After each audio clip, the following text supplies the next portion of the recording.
검찰은 지금 현재 한국에서 공권력의 핵심이다. 이렇게 얘기할 수가 있습니다. 공권력은 크게 정보기관, 그 다음에 세금 관련한 조세기관, 그 다음에 경찰, 검찰 등 형사기관 이렇게 나눠질 수 있겠죠. 그 중에서 검찰이 핵심적인 것이죠. 나라가 민주화되면서 그리고 최소한의 절차적인 민주화가 이루어지면서 법치주의가 확립이 됩니다. 법치주의가 확립이 되면 검찰이 통치의 중심이 되게 됩니다. 최소한 법률의 이름으로 통치를 해야 되기 때문이죠. 그런데 정권의 입장에서는 통치를 자기한테 유리하게 하고 싶어 하고, 그렇기 때문에 검찰을 끊임없이 이용하려고 합니다. 한편 검찰은 스스로가 축적되어 온 정보와 그리고 권력을 바탕으로 자신의 권력을 계속 확장시키려고 하죠. 이 두 가지 요구가 맞아떨어지게 되면 정치검찰이 탄생하게 됩니다. 즉, 정치권은 검찰을 이용하고 검찰은 정치권을 이용해서 자신의 권한을 확대하려고 하는 것이죠. 검찰의 뿌리가 단순하게 대한민국 건국 이후에 시작된 것이 아니라 일제시대 때부터 있어왔던 것임을 확인하게 되었습니다.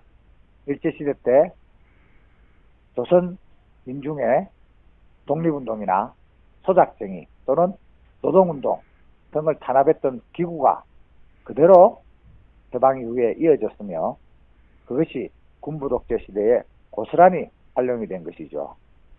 다른 많은 권력기관은 민주화 이후 어느 정도 개혁이 되었으나 검찰 조직은 손을 보지 못했습니다.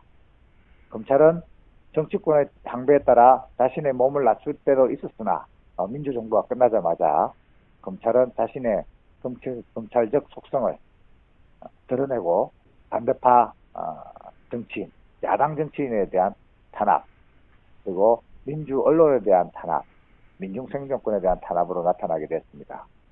그러한 검찰의 정치 검찰화, 검찰의 자기 권력화가 극단적인 사례로 노무현 대통령의 수사와 그 비극적인 결말, 그리고 또 한명숙 전 총리에 대한 수사와 재판, 이런 데서 확인할 수 있는 것이죠.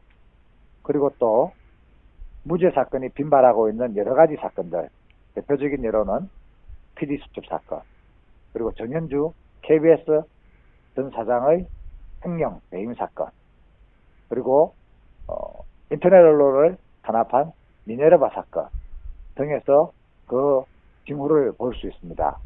민주주의와 인권이 탄압되는 것이죠.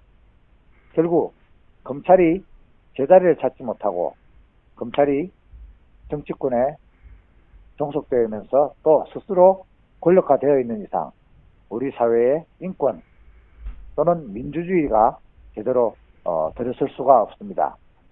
모든 민주주의를 위한 투쟁과 활동이 다 검찰의 수사 대상이 되기 때문입니다.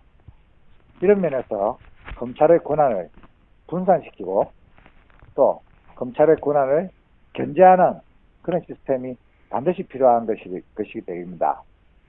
그것을 이론적으로 또 실천적으로 추진하기 위해서 이번에 문재인 변호사님과 함께 문재인 김인혜의 검찰을 생각한다 라는 것을 쓰게 되었습니다. 결국 이 공권력의 중투, 공권력의 핵심인 검찰을 민주화시키지 않고는 한국의 민주주의나 인권을 올려 세울 수가 없다 라고 판단을 하고, 이에 대해서 이론적 연구를 거친 다음 검찰개혁을 강하게 주장하게 된 것입니다. 경찰이 수사권을 가지고 검찰을 견제를 하고, 검찰은 기소권을 가지고 경찰을 견제하는 그런 시스템이 되어야 합니다. 그 다음 수사가 끝나고 재판을 할 때는 법원이 재판을 통해서 이를 견제를 해야 되는 것이죠.